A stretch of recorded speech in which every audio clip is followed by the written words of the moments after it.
कसं पाहता या ठिकाणी मोठी गर्दी झालेली आहे आणि जनतेचा जो कौल आहे तो कुठेतरी महाविकास आघाडीकडे शक्ती प्रदर्शन होतं एक प्रकारचं असं म्हणावं.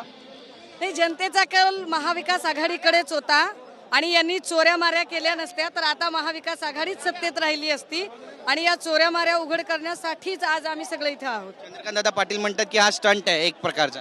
नाही नाही, ते काय आहे माहितीये का, स्टंट करणाऱ्या लोकांच्या सोबत चंद्रकांत दादा राहतात.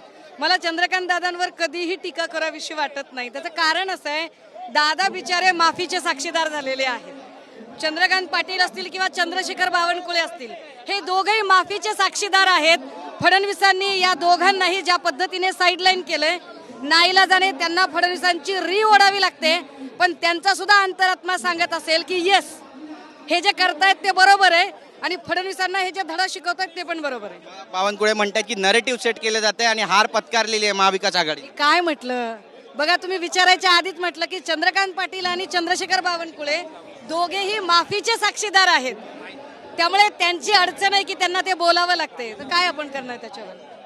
पण ताई, एकंदरीतच कसं पाहता, आता निवडणूक आयोगाच्या विरोधामध्ये तुम्ही एल्गार पुकारलेला आहे पण भाजप मुका आंदोलन करताय, कसं पाहता याकडे.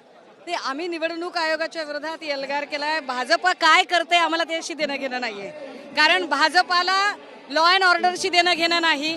ज्या पद्धतीने सध्या महाराष्ट्रात खून दरोडे होत आहेत, ज्या पद्धतीने सत्तेचा गैरवापर होतोय आणि त्यावर एकही सत्ताधारी बोलत नाही, त्यामुळे त्यांनी कधी बोलायचं आणि कधी नाही बोलायचं याचा रिमोट केंद्रातला नरेंद्रकडे आणि राज्यातला देवेंद्रकडे आहे.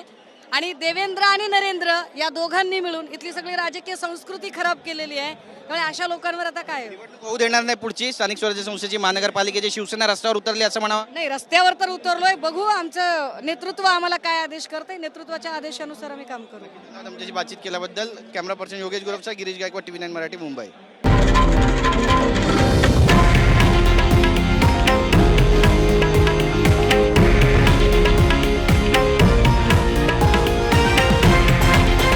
हे आहे देशातील नंबर 1 न्यूज नेटवर्क आणि आपण पाहत आहात TV9 मराठी, एकमेव.